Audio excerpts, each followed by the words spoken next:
Hello and welcome to the Daily Mail Plus live Liverpool Q&A event.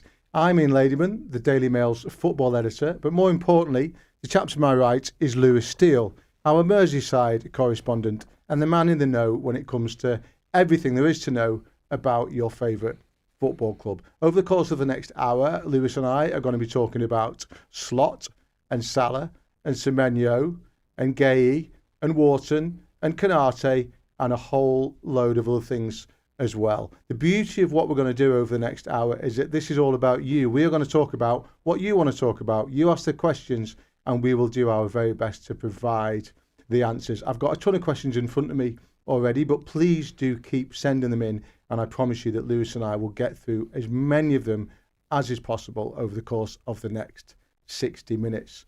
Lewis, you've been waiting for this all week. Yep. Are you ready? I'm more than ready. My only other thing tonight was that I was going to do some Christmas wrapping.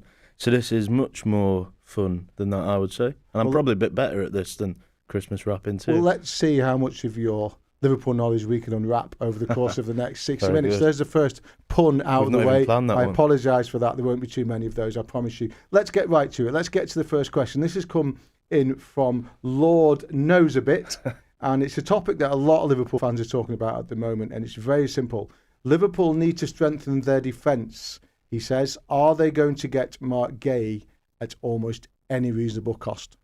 Well, Marc Guehi is probably the most sought-after defender in the world right now, and that is because his contract runs out in the summer. As we know, he was 99.9% a Liverpool player on deadline day.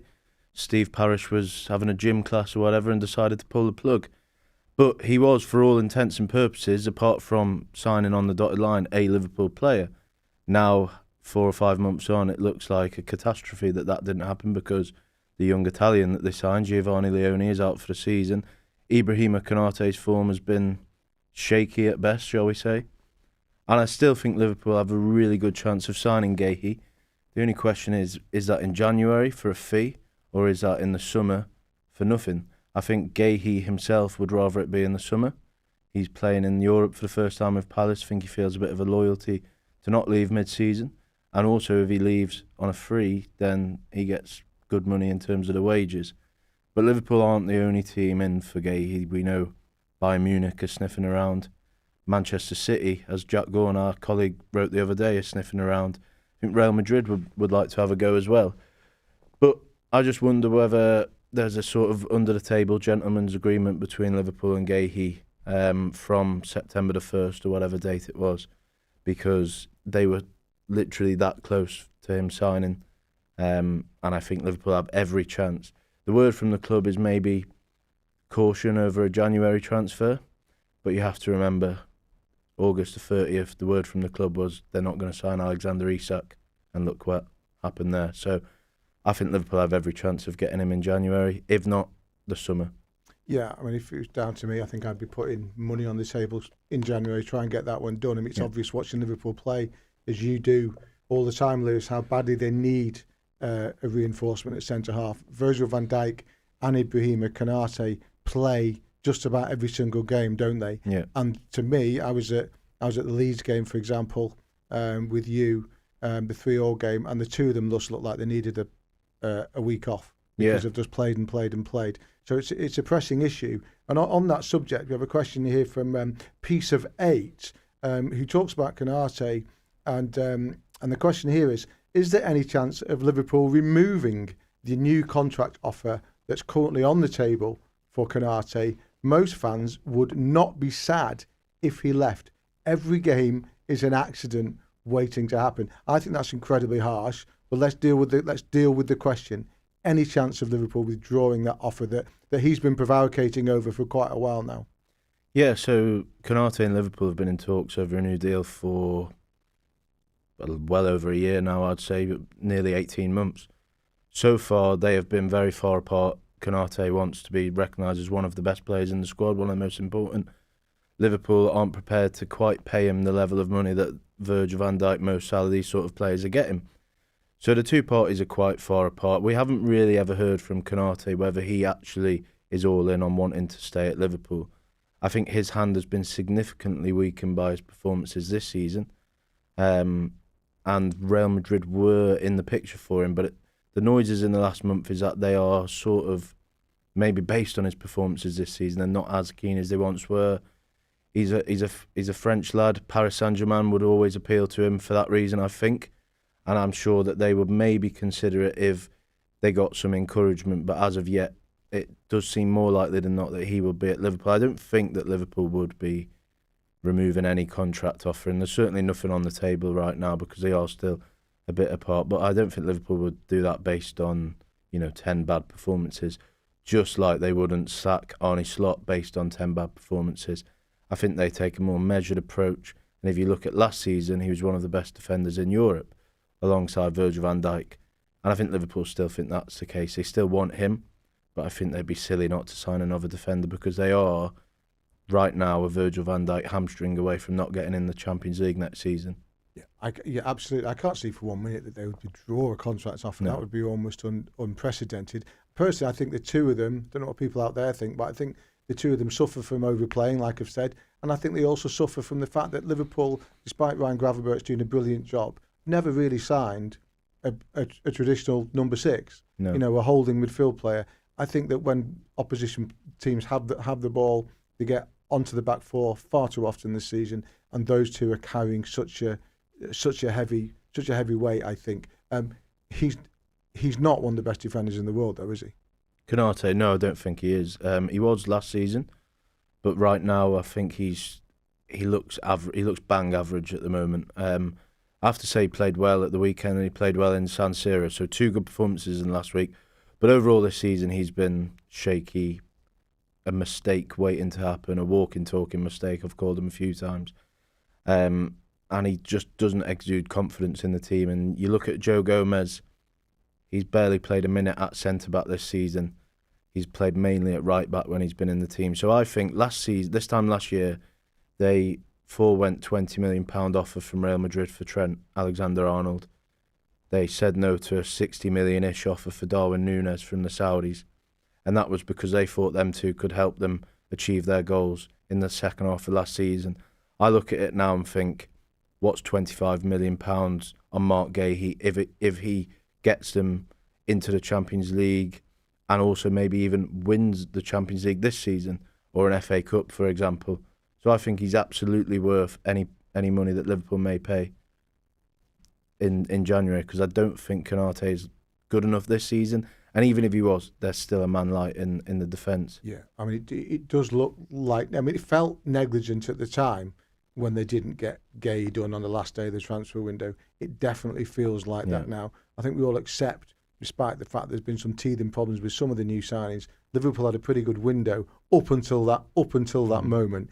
It felt as though it might come back to haunt them, and it has. I think what people didn't expect, Lewis, just moving on to a bigger subject, what people didn't expect when we kicked off the season at the back end of August was to get to Christmas and there being a huge debate over the future of Mo Salah. No. Everybody thought that was an issue that was put to bed when he signed at the end of last season. And here we are. You were there. You heard what he said in the interview area outside Ellen Road that rainy day a couple of Saturdays ago. And it's a subject that's not going to go away. And loads of you have been asking about this one. So, too many to name. I'll get straight to it with you, Lewis. Is the rift between Mo Salah and Arne Slot healed on the back of one performance against Brighton and a victory? Or is that going to come back again when Salah comes back from AFCON?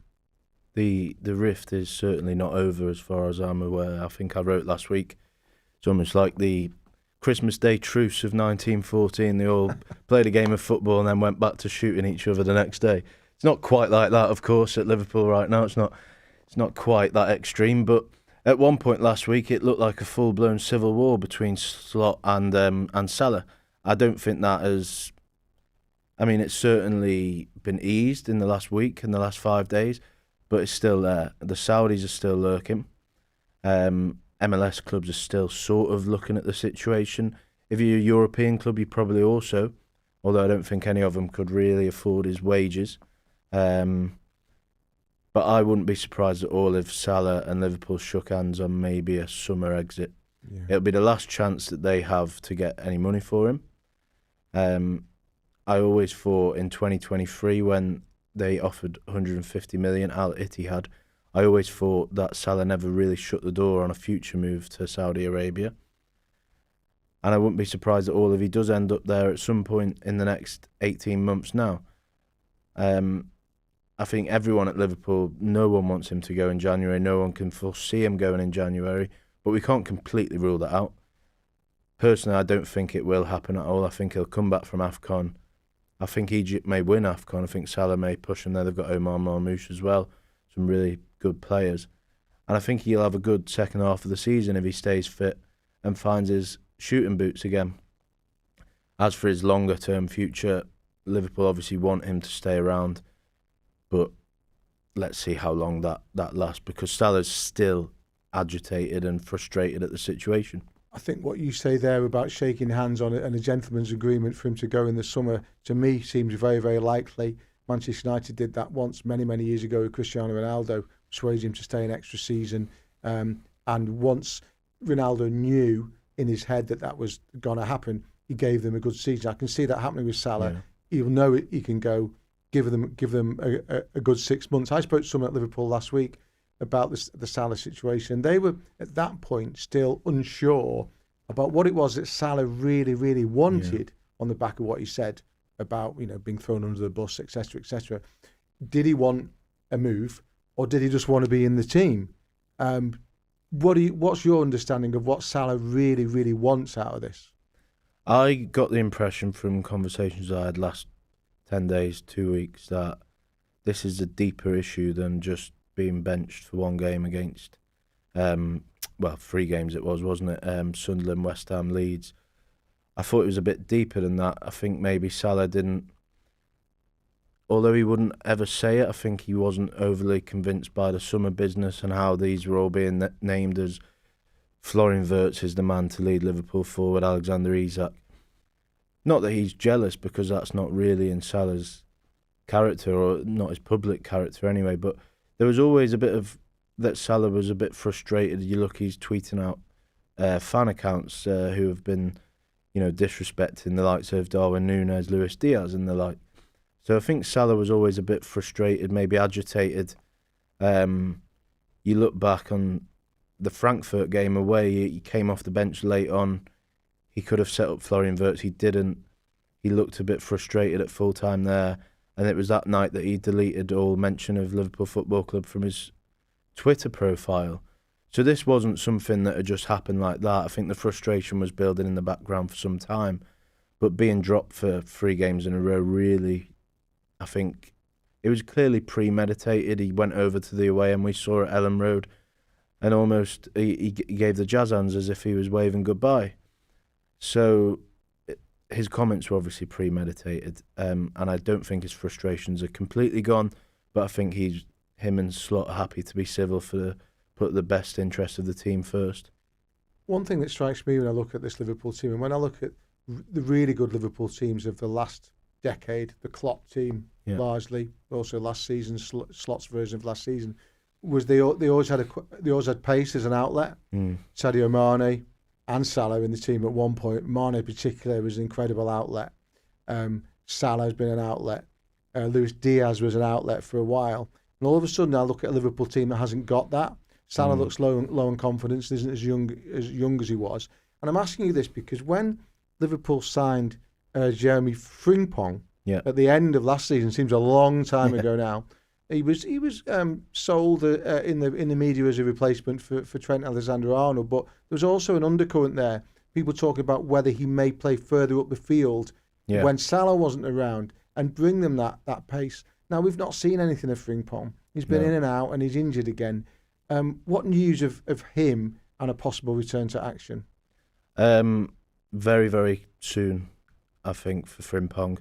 Maybe not quite ready to play at the weekend, but I think he'll be back in full training in the next couple of days, certainly in the next week. He's been back on the grass for a while now, doing some one-on-one gym stuff as well.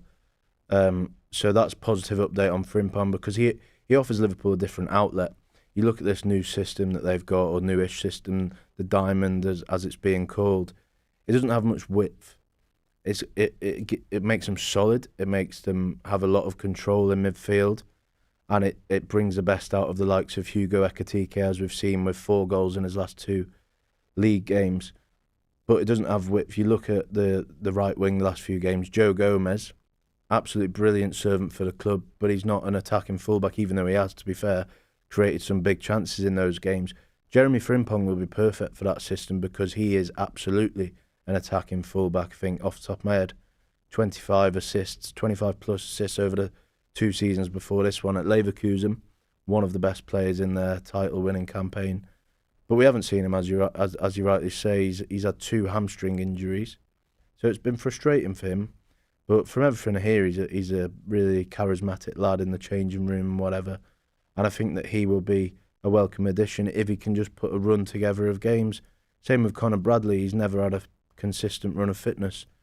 So the signs are positive that Frimpong will start to come back over the Christmas period, and that'll be a good booster slot because he's not had him yet. And just a quick yes or no answer to this one. Do you think he'll play right back, or do you think there's a scope for him to play further up the pitch? There's definitely scope, and Slot has sort of trialled him at right wing at times. To limited success, it must be said, but he does offer something different in the box. Okay, back onto issues of players who might arrive at Anfield in the coming weeks and more likely months. We've got a question here from Nihad LFC, who asks very, very succinctly, any news on Adam Wharton, the Crystal Palace and England midfielder?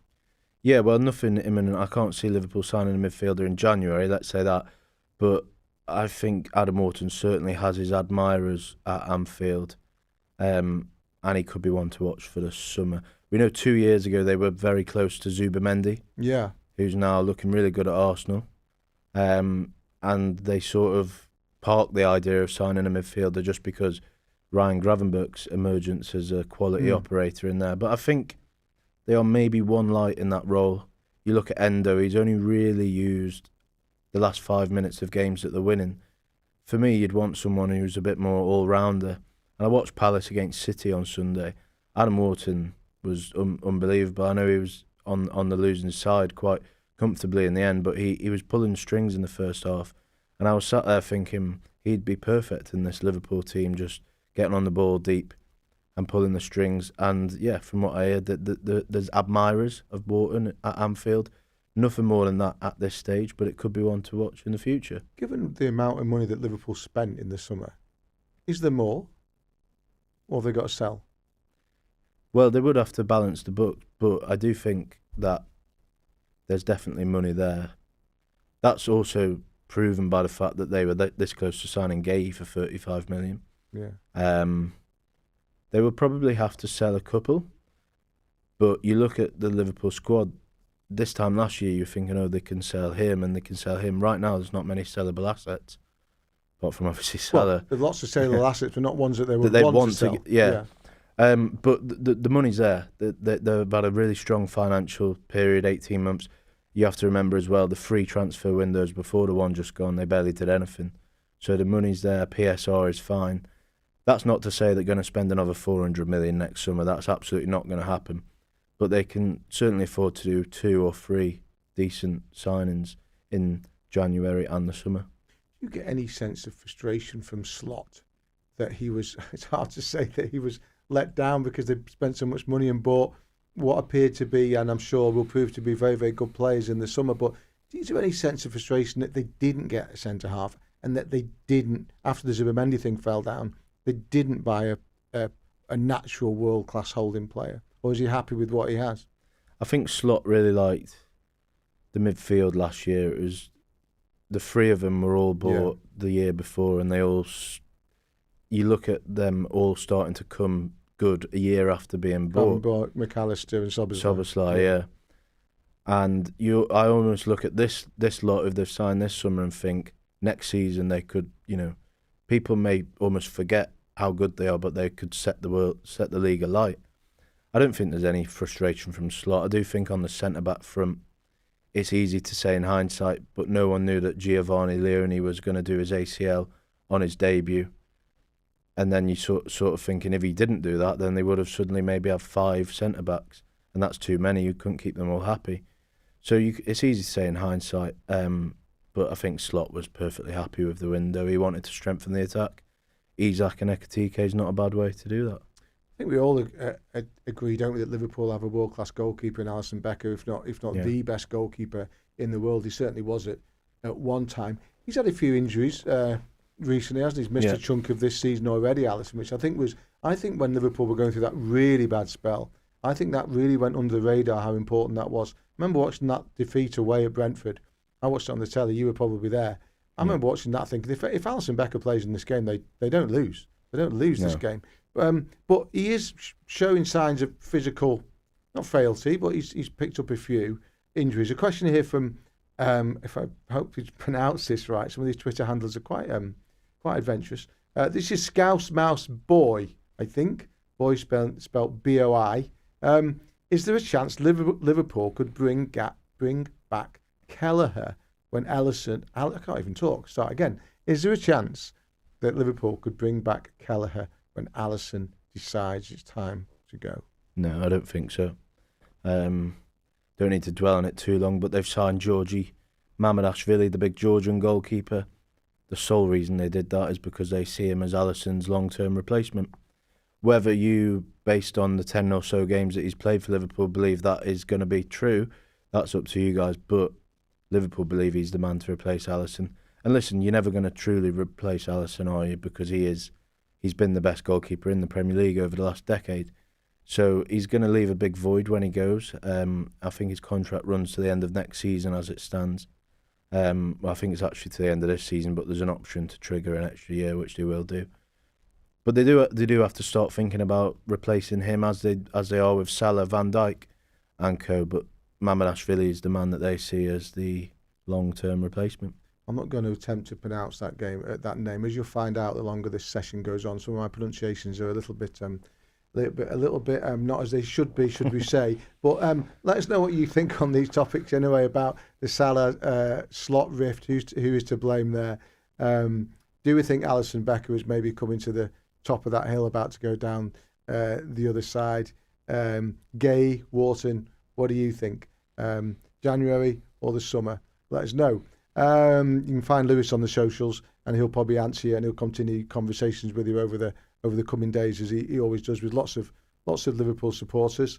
Now, talk about pronunciations. Next question is from Anakash Yain, who asks, when is Stefan Bajcetic, usual spelling, coming back? It's a question that I get asked all the time. He's one of these players who, so he broke through at Klopp's penultimate season. Then he had a terrible injury that ruled him out for about a year. He played a couple of times in Klopp's last season, but then more injuries.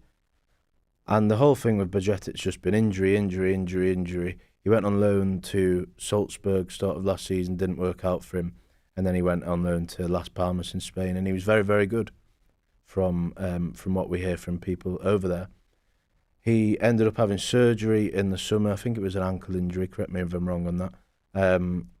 And he was expected to be back at some point this year, but he's just been missing.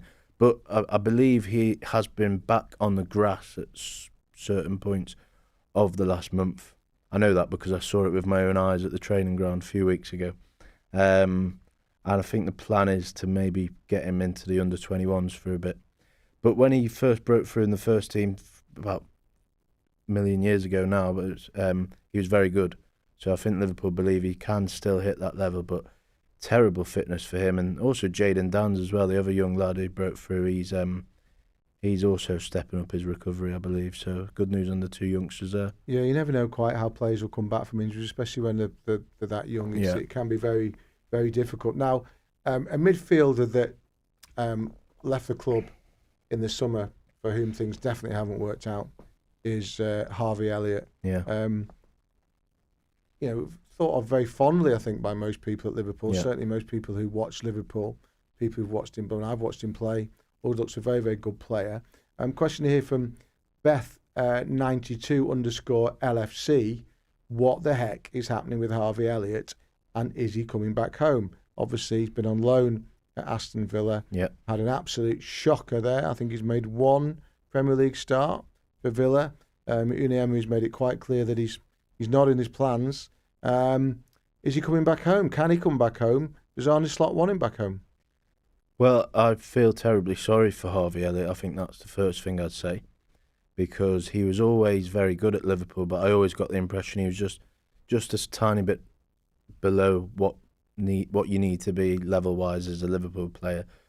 So he spent the whole summer agonising over whether to leave or not, because Liverpool is boyhood club.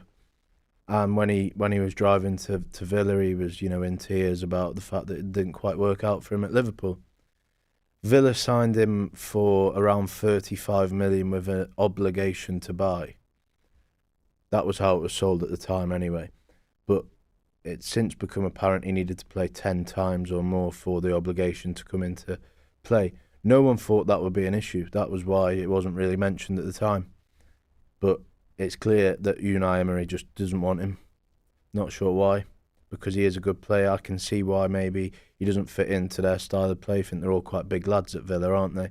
So basically, this is the worst possible outcome for Harvey Elliott, because he's fully fit, but he can't play. Because if he does come back to Liverpool, he can't go on and play somewhere else because of a FIFA rule. You can only play for 2 clubs in one season.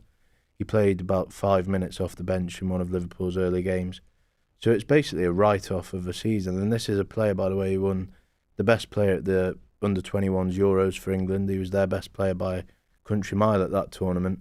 And this should have been his season, where you think he gets a move to a club of Villa's standard. There was Brighton were in for him, Leverkusen, Leipzig, Dortmund had a look at him, a couple of Spanish clubs as well. And you're thinking, in August when he left, you're thinking, do you know what, he could maybe force himself into Thomas Tuchel's plans, which was obviously why he left, to try and do that. Instead, he's completely written off a season.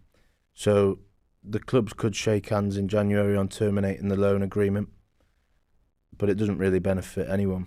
Well, why not? Why does that not? It's not going to work out at Villa. Yeah. When a manager decides he's not having you, he's not having you. Okay. Yeah. There's also the complication of the 10 games that you talk about. So that's not going to happen. There's no point in him staying there. No. Why not terminate the loan agreement? Even if he comes back to Liverpool, and even if he just plays off the bench occasionally, he's back at the club that he loves. Yeah. Surely that's the best set. And then everybody can look at the situation again in the summer. Why would that not be the option for January? Yeah, to be fair, you put it like that. I think you've convinced me. Maybe that should happen, because Liverpool are a player light. We've mentioned how they're a defender light, but I also think they're an attacker light. We'll talk about Semenyo in a minute, I'm sure, and other targets. But you look at where Harvey Elliott can play. He's an extra body in midfield, and they're playing this new diamond formation. They need an extra body in midfield, and he can also play out wide on the right, where Salah's not been performing, and he's not here for the next 4 weeks anyway. So maybe you're right, maybe he should come back, but it doesn't really suit Liverpool in terms of financial position for him to come back. You think about the other clubs that are interested. For the summer, it would have to be. His value has gone like that. Well, that's a really good point. His value will have gone like that. But if he comes and he plays a bit, his value might start to go back up. I mean, things can change in football so quickly, as they have for him in the wrong direction. They can go back up in the other direction, but not if he's just sitting there, crying into his cornflakes every morning in Birmingham. Yeah. He might as well come and have another go. No one at Anfield on a Saturday afternoon is going to be upset if they see Harvey Elliott on the bench, are they? No. No one's going to be upset about that. No. And if he can help Liverpool out, to me, seems to make sense. Now this next one is a hot topic, Lewis. I have to say, of all the players that I've seen play recently around the Premier League, certainly last season, few impressed me as much as Antoine Semenyo at Bournemouth. Yeah. Again, we were both there first Friday of the season when he played ever so well for Bournemouth against Liverpool, terrified Liverpool at times, almost got them a 2-2 draw. Now been linked with Liverpool, also been linked with Manchester United, been linked with Manchester City. He's a good player, signed a new contract at Bournemouth in the summer, but there's a clause in it. Clubs can get him out of Bournemouth if they want to. Any chance of that in January? We've talked about pace. He's got pace to burn. He's a brilliant player, and I know you're a big fan of fantasy. Lovely lad as well, by all accounts. Yeah, I know you're a big fan of fantasy football. I presume you've got him in your team. But I've not played fantasy football since I was about 25 years old, and that's when most people should leave it in behind. the black and white era. Anyway, that's right. I was doing it on a notepad and posting it through the post. Anyway, yeah, he's back to the topic at hand. He's a brilliant footballer, and he's got exactly what Liverpool don't have. He's got that pace, power, play off both flanks. You get loads of wingers that can do that, but not many of them can also score, assist. He's the full package, and I still think that there is a few levels for him to go under the management of a top-class manager. And by the way, he does have one of them in Iraola. But Liverpool aren't the only club that are interested in him, because as you've mentioned, United, Spurs, City are also sniffing around, and I'm sure many around the continent are as well. But what Liverpool do have is, I believe they've been doing the groundwork on this one for a while, because there was murmurs at the start of the summer that Semenyo would be a top target, and I think I may have wrote about it at the time. That one never came to fruition because Liverpool decided that a number 9 type striker would be more beneficial in terms of what they wanted at the time, and a left winger was one for the future. But we know that they had a little look around Bradley Barcola at PSG and Rodrigo at Real Madrid and decided that neither of them were for them. But Semenyo was certainly one that was talked about at Anfield at the start of the window. The only problem is there's so many teams that are in for him, we don't know where his allegiances lie. I know that on Monday night at Old Trafford he gave tickets to a few old friends, old football friends, should I say, from his former clubs. Is there anything to read into the fact that he gave him tickets for Old Trafford, or is there not? I'm not sure. Maybe we're reading too much into it. But I think if Liverpool really wanted to do this signing, they could.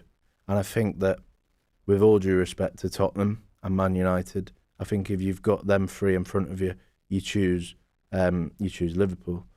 But I don't know who he supported as a boy, for example. Is he a United fan at heart? I don't know. But I think Liverpool are saying they're expecting a quiet January, but they've got form in the past for bringing forward transfer targets. You look at Luis Diaz 3 or 4 years ago. I think. Jota? Yeah, I think so. There's one more that I've forgot, but Diaz definitely was one that they were planning to do in the summer. Oh, Gakpo's the one I forgot. Oh, okay, yeah. And for whatever reason, and I think it was Spurs and Man United also at the time, had made a play for them. They said, you know what, we're going to do it now, and snap, they did it late on. Van Dijk as well, they did. I think they announced him in front of his Christmas tree. Must have been a big Christmas tree. Bigger than ours, anyway. So I think that if Liverpool got a little bit of a word that Man United or Spurs were or City were ready to go, I think they would try and hijack it like that. So that's really interesting. Just to recap what you've said there, then you said that you think Liverpool have a bit of a relationship with him. They've got a long-standing interest in him, and you think that if they do suspect that they're going to get the rug pulled from under their feet by one of those other clubs you mentioned, then they might just have a dip at it and meet that buyout that Bournemouth have got in Semenyo's contract. That's really interesting you say that. I mean, I think you're right, by the way. I mean, at the moment, the only reason you would choose Manchester United ahead of Liverpool would be money. It would be money. Now, from that point of view, where do you think Liverpool are when it comes to offering wages? We know that they've just thrown the kitchen sink at Salah to keep him, etc. But generally speaking, there's always this feeling that Liverpool are just slightly behind, certainly City and United, and maybe even Chelsea in terms of wages. What's the state of play as you understand it now? I don't think Liverpool could offer what Man City would offer Semenyo. I also look at a City squad and think Jeremy Doku's having the best season of his life. So would Pep want to risk jeopardising the harmony there and go for Semenyo? Maybe he would, because one thing Semenyo has is he can play on both sides. So Liverpool, I think a few people have labelled Semenyo as a Salah long-term replacement. I don't think they personally see him as the Salah replacement. But Salah's so good as a player, you don't just sign one player to replace him. I think you'd have to upgrade both wings.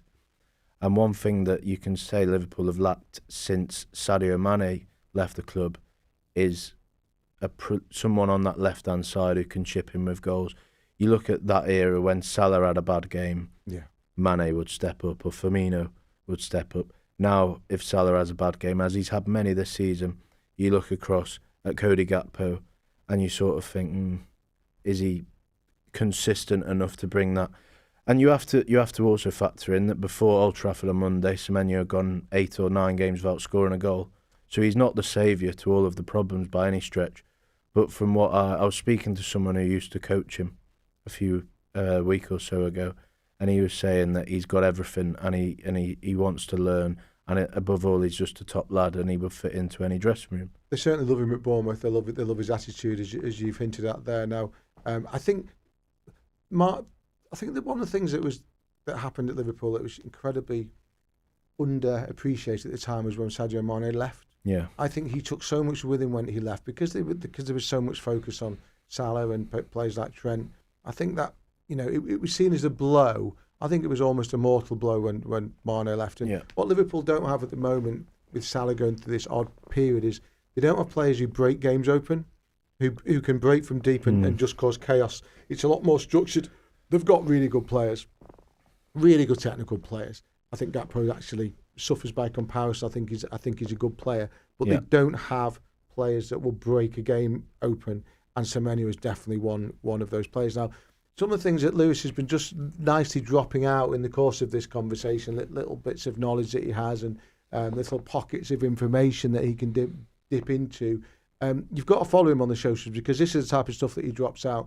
He also writes a brilliant Liverpool Confidential column which appears on Mail Online every Thursday, and there's normally 5 or 6 items, and these stories are the ones that will be buried in those columns.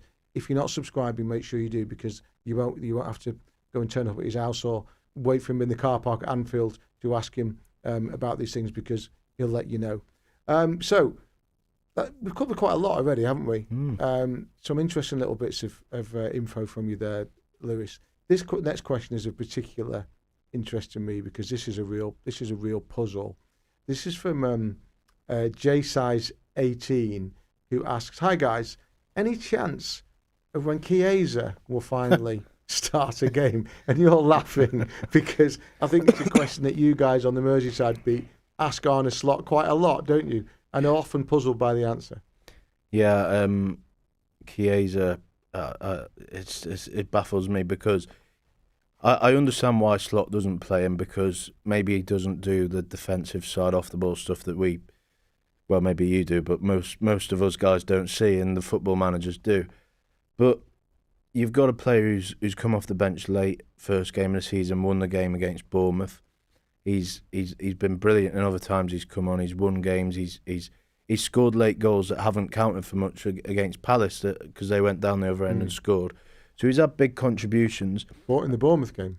Well, in quite a lot of games really, but he doesn't seem to get anywhere near the team. And one thing you have to say on Chiesa is that he has rotten luck with it, because when Salah's not playing against Inter Milan for reasons that we all know, didn't travel, Gakpo's injured, you're thinking, wow, Chiesa could finally start a game. It's back in Italy, his homeland, where he's adored.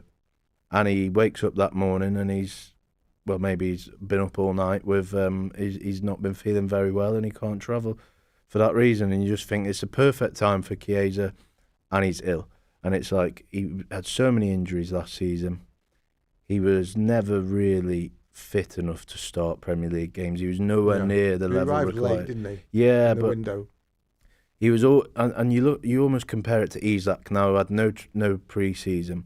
A year before, Chiesa, for whatever reason, had a row with, I think it was Thiago Motta at the time, the Juventus manager, and he was put away in the reserves. And you look at how long it's taken Isak to get up to speed. It was the same with Chiesa.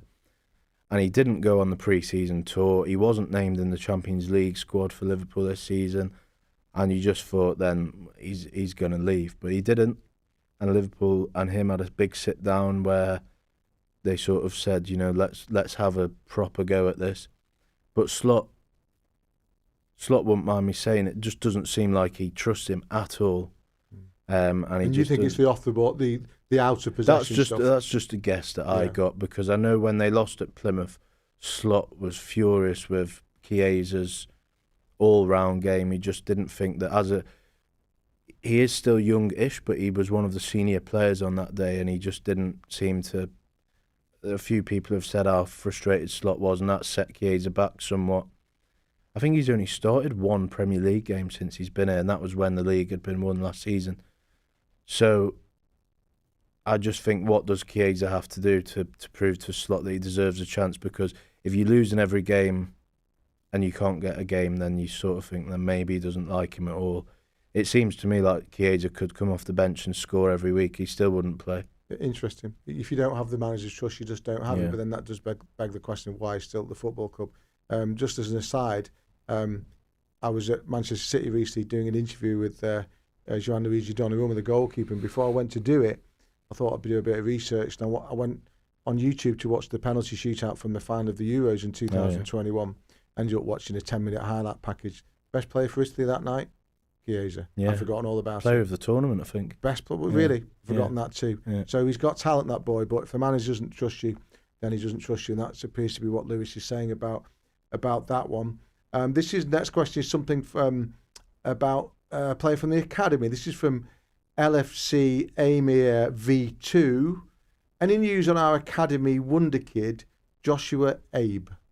Yeah, so Josh Abe is the most talented lad in the under-18s, and the few people that I speak to reckon he's the most talented kid in the whole academy. Well, what position? He can play across the front. He's, at that sort of age, you don't really have set positions. But I reported in my column a few weeks ago that Arsenal and Chelsea are both sniffing around him, and other clubs as well, it must be said.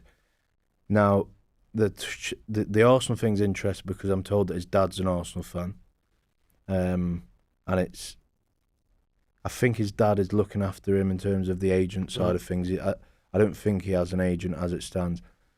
And then the Chelsea thing is interesting because Liverpool poached Rio Angamoa 18 months ago from Chelsea. Rio Angamoa, who we haven't seen too much of this season, but he is only 17 and a couple of months. I think there's a big belief that Rio Angamoa is one of the stars of the future across the whole game, not just at Liverpool. And Chelsea are livid about that, aren't they? The fact Chelsea are furious. They banned Liverpool scouts from Cobham. Amazing. Or unofficially, they banned them anyway. I was going to say, I didn't even know you could do that. That's well, incredible. they would just reply and say, sorry, we're full up today. Right. I'm sure we've had when we've applied for games in the past. But someone said to me a couple of weeks ago on the phone, just said, Chelsea are ready to throw a missile into that Liverpool academy and get one back. Josh Abe is top of the list. There's another lad who made his UEFA Youth League debut last week, who they are sniffing around as well.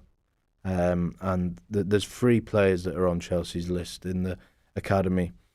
Liverpool are obviously doing all that. They know that Chelsea can pay 20 grand a week, whereas they have a wage structure, which, by the way, should be, I think, celebrated. Their wage structure. The young players aren't allowed cars over a certain power. They're not allowed to turn up in big Lamborghinis with the new Rolexes on and stuff like that. Everything's kept. I'm going to impose that on you as well. Yeah, your Rolex off you. So they're kept level-headed, and I think that's good. And I think that was one of the reasons why they won the Carabao Cup with all them kids playing the other season. Obviously, the side to that is most of them kids have now left the club and have gone on wherever. But I think Chelsea want to get revenge, and Liverpool are trying their best to just say to these kids, listen, look at Chelsea's team, who's broken into that in the last 5 years. Good point. Look at Liverpool's team. You've got, Rio Angamoa, Trey Agnoni, who are both on the very fringes of the first team now. You've got what I just mentioned, the likes of Bobby Clark, Jarell Kwanzaa, who have broken in, and Jarell Kwanzaa's now an England international, playing every week for Leverkusen. And further back you go, Curtis Jones, and even Trent, if you want to go all the way back. There's loads, and there's a few knocking around now who may make the step up. You look at that FA Cup game against Barnsley, you'll probably see a few of them then. Liverpool just need to just say to these kids, like, we are the place to be.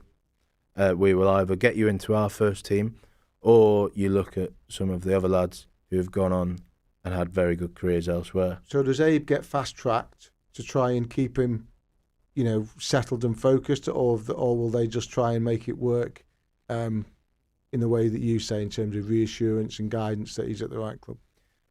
Well, I think one thing to say is this kid's only 15, so you can't fast-track him that quickly. Yeah, so, and it's like a lot of questions have come through about Rio Ngamoa. At the end of the day, he's a 17-year-old.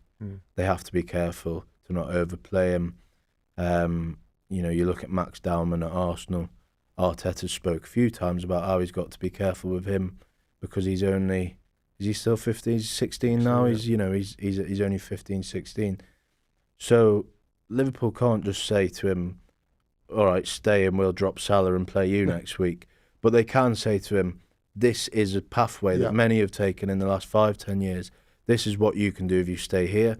If you go to Chelsea, for example, there will be 9 South American kids signed for 50 million ahead of you.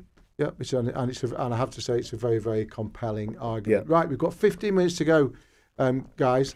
We've covered a lot of ground already in 45 minutes, haven't we? A lot of the things that we hope to talk about, we have talked about. Some excellent questions. If you've got a couple, chuck them in. You never know, we'll get to them if we can. But let's rattle through a few, Lewis, between now and 8 o'clock. This is a quick one. We could talk about this all night, but we won't. We'll try and do it quickly. This is from the local spoon, whatever that means. No, you've written in, have you? Don't know whether it means a local weather spoon or just a local spoon. Did this go from a generational transfer window to the worst transfer window on record in the space of a few months? My answer to that would be ask again in 12 months' time, because I genuinely think that people may just forget about some of these Liverpool players and just how good they are. But this time next year, I think Florian Wirtz will be flying. I think Alexander Isak probably should be banging in the goals every week. You look at the most successful team in the last decade is City. You look at all their signings, most of them, okay, maybe not Haaland, but most of them have taken a year to get going. You look at Bernardo Silva, Riyad Mahrez, Jeremy Doku now is coming good. John Stones was terrible for a few years. Correct. Ruben Dias. Rodri was terrible for a year. After that first year of getting used to the Premier League, they were all world beaters.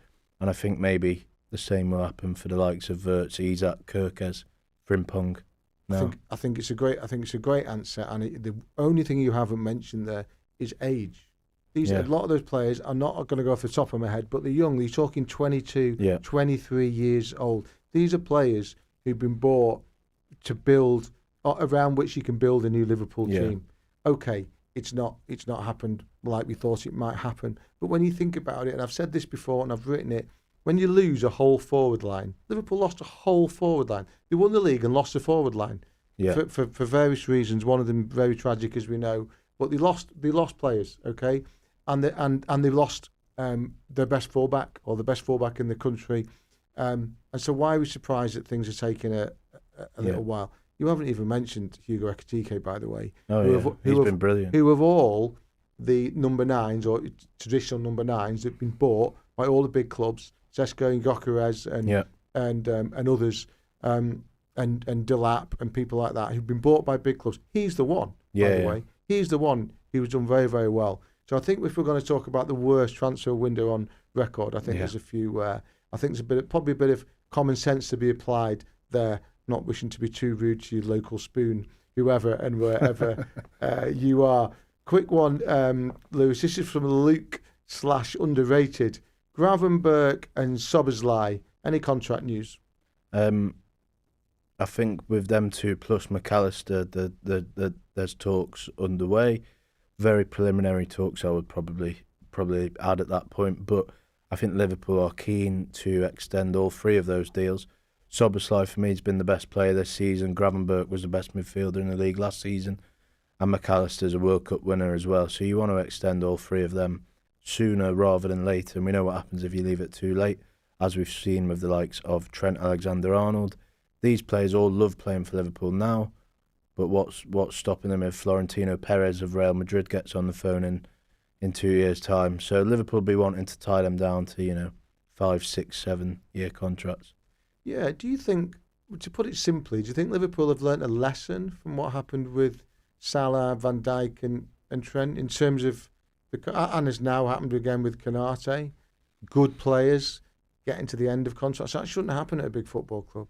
No, I think the Trent Alexander-Arnold situation was, with hindsight, looks even worse than it did at the time for me, because this is a local lad, the future captain. He should have been at Liverpool for his whole career, or at least until he turned 30, and then maybe say, "Oh, go and experience something else." But he should have been spending his best years at Liverpool. I know he's been poor for Real Madrid, but they can't let that happen again. With I know they're not Scousers like he is, and Curtis Jones is, by the way, who's been brilliant last few weeks. But they can't afford to let the likes of Gravenberch and that go for nothing, because Gravenberch's had Barcelona, Real Madrid interest before, so they'd always be sniffing around if they get encouragement. And I think that some of the players that we talked about there, I think they also do. We haven't actually talked much in this last 45 minutes about Slot and whether he's to blame or what's going to happen, which probably a conversation for another day maybe, because we know he's not under any immediate threat, and that's absolutely the way it should be. But if you look at those players that you just mentioned, the three that you just mentioned, Gravenberch, Szoboszlai, McAllister, they all improved last season under Slot. And are we just not supposed to give him any credit for that? Are we still supposed to be calling them Jurgen Klopp players? I mean, it seems a little bit as though Slot, just can't win when it comes to things like that, Yeah, one thing I would say with Slot is it seems to be very bipolar, the opinions. You either love him or you hate him. And I sort of think sometimes you can simultaneously say the last 2 months, 3 months have not been good enough. And if we were judging him solely on that, then absolutely get rid of him. But we're not judging him on that. We're judging him on the whole 18 months he's been here. And the first 12 months of that were near perfect.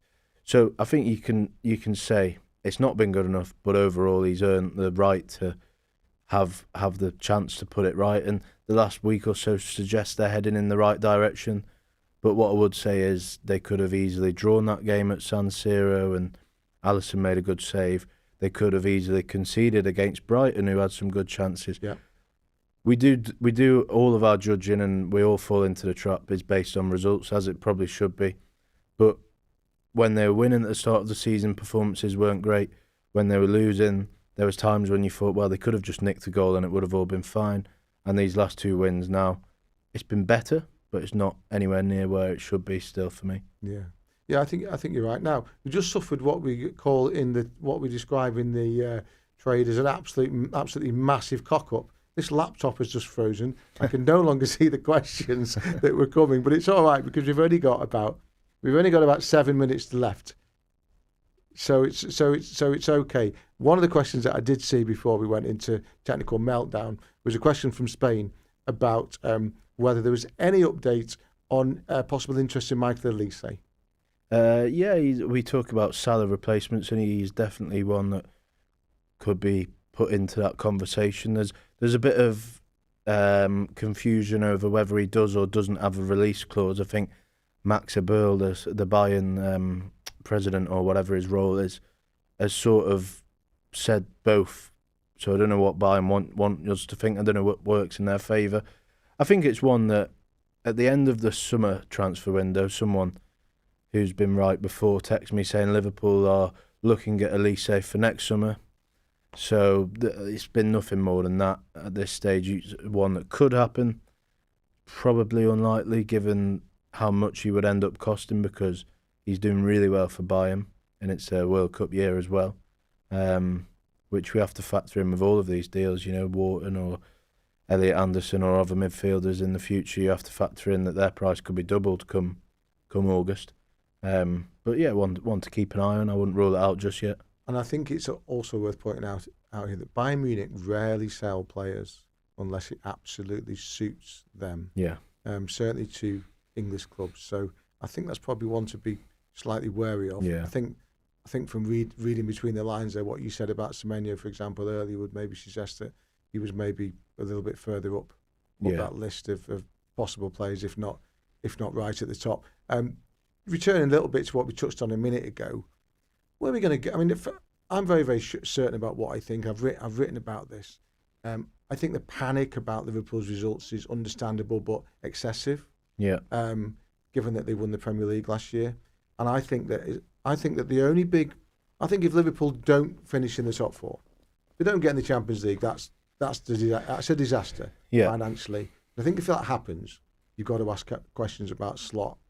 I think they will finish in the top four. But what do you think? You watch them every week. You're there every week. You talk to slot. You talk to players. You talk to your contacts. You talk to the agents. You talk to people at the club. In terms of the mood, the direction of travel, where is this very strange title defence going to end for Liverpool? Yeah, it's the $1 million question, or $450 million question. You think about that window. I think one of the words that a few people were saying to me last month was shell shock today. No one really knew what was going on. No one really saw any of this coming. There's obviously one massive mitigating factor, and that is the tragic loss of Diogo Jota, and no one can really ever put a number or a value on just how much that has affected him. And I think with all of our criticism of him, and a lot of the criticism I think has been fair, some of it's been way too much, but I think with all of that, it should also have the footnote that they are suffering from one of their best mates suddenly dying out of nowhere, and that is terrible for them. But on the pitch, obviously, you can still say it's not been good enough. But I think there's belief in the group that they've started to turn a corner this last few weeks. I know it was only a draw against Sunderland, and I think for me that was, even though it was a draw, not a loss, that was pretty uninspiring. Leeds was terrible because of the way it happened and the last-minute goals and the fact that Salah came out after. But the wins against Inter and Brighton, two good teams, two well-coached teams, have just given a little bit of belief that it's starting to turn a corner. But it doesn't mean anything if they don't go to Spurs on Sunday and win, and then Wolves at home on the day after Boxing Day. They've got to back it up and get on the run now. But the gap between them and the top four is minuscule, so I still think I'd still back them to finish third or fourth. And I do know for a fact that Liverpool do think, as a football club, do think that a lot of the commentary around their form and what's happened at the club this season does not take the Jota effect into account enough. Yeah. I know that Liverpool think that. And very, very briefly before we wrap up, you talked there about some of the criticism from outside. Been a huge fuss about Jamie Carragher. Some of the things that Jamie's been saying. We know that that Salah's not a fan. We're pretty sure that Virgil van Dijk's not a fan. Is that Liverpool dressing room getting a little bit soft? Are they a little bit more sensitive to some of this stuff than they should be, or is it fair cop to be a bit fed up at a former captain taking pot shots at them? Yeah, I think it's probably. I think they're probably fair to be a little bit agitated, but I think they all should know that's a job, and I think a few of them in 10 years' time will probably be doing the same thing. Yeah. So I think they should all realise that, and no one will watch Sky for an hour and a half before Monday Night Football if it was just boring. Oh, it's fine. They'll turn it around next week. The analysis is punchy for a reason. That brings the viewers in. I'm not saying Jamie Carragher's going over the top just to get viewers. Think he thinks long and hard about what he's going to say before he does. But yeah, maybe the players are getting a little bit agitated, but there's only one way to prove. I think that'll just give them fuel to prove it wrong, prove Carragher and other pundits wrong now. And one final question I've just had him here. This one comes from Paul Banks, 82, and he very simply wants to know whether Slot is still at Liverpool at the end of this season. Yes. I think he is. Yeah. Yeah. Okay. Well, mate, I think you've absolutely done yourself proud there. I've learnt something this evening. I hope everybody out there listening and watching has learnt something as well. We've covered an awful lot of topics from Slot and Salah and Semenyo and Guehi and Wharton and Academy Kids and Chiesa and Elise, Alison Becker, and a lot more besides. We hope you enjoyed it. Remember, follow this guy on socials. He's great on X. He's pretty active on Instagram as well. You'll find out, you'll get a lot more of this content and some fun stuff as well from match days, etc. And remember, his Liverpool Confidential column appears on Mail Online every Thursday. Subscribe and you'll get this kind of info every week, straight on your phone, etc. All right, mate, I think we're done. Thanks for being with us, everybody. We will do this again, and when we do, we'll let you know.